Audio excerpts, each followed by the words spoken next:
This is an amendment to the sex trafficker and drug dealer confessors post I shared last week. It has been brought to my attention that I should be more specific about the role I played in the sex trafficking that I admitted to in that post. One, the women who worked for me did so willingly because they were drug addicts and prostitutes when I met them. They followed me wherever I went because the quality of heroin I sold was better than they could find elsewhere, and my prices were very generous.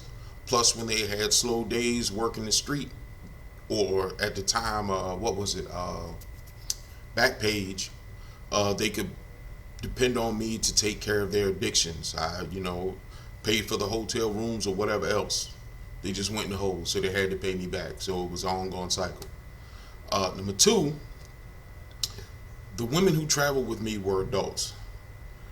I I actually did background checks to protect myself to make sure they weren't undercovers or informants, or at least I did the best I could to do that. You couldn't always, but most of the time I did.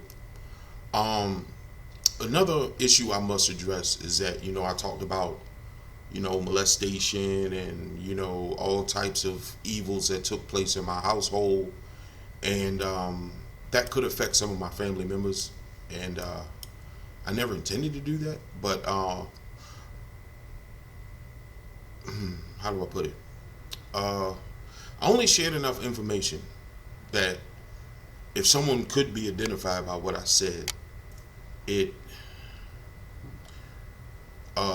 the people who could be identified from what I said are dead. So um, I never meant to hurt anybody, but I needed to purge my own soul, and since I intend to be a social activist, I'm going to upset the status quo. And when that happens, people, they want to throw your past in your face to try to make you look like a con man, discredit you, and I have no time for that. Someone needs to stand up and say that it's time for black people to be better, do better, get better. And I intend to be that person. I want to create some programs that will have a positive impact on the community and redirect some lives.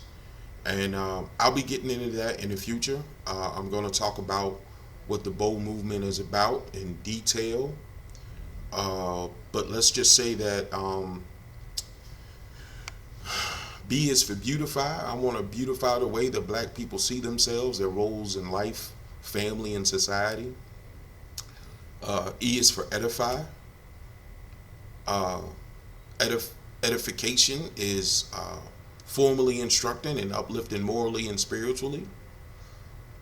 A is for acclimate. I want black people to understand that we can get jobs, get education, uh, save money, invest in our own futures, and have everything that everybody else has. We don't have to try to sell drugs to make it and end up dead or in prison to have something nice. This is the land of the free. Foreigners come here and build lives for themselves in 4 or 5 years. That's why so many of them look down on us, because we're born here and end up dying with nothing. U is for unify, because there are enough wealthy, very wealthy black people to invest in us, to mentor us, to guide us, and to making improvements in our lives and in our communities. And we need to find a way to make that happen. There are millionaires and billionaires who are going to die, and their great great grandkids won't have the opportunity to spend all the money they have. But black people who are down and out and have nothing are begging the government for help, a government that already shown us they don't give a damn about us anyway. But I'm going to let go with that. I appreciate y'all listening and paying attention. And I'm going to hurt some feelings, but that's just the truth of the matter. If what I have to say about black people hurts, then maybe we should change the truth that I have to tell instead of being mad at me for having to tell. Thank you.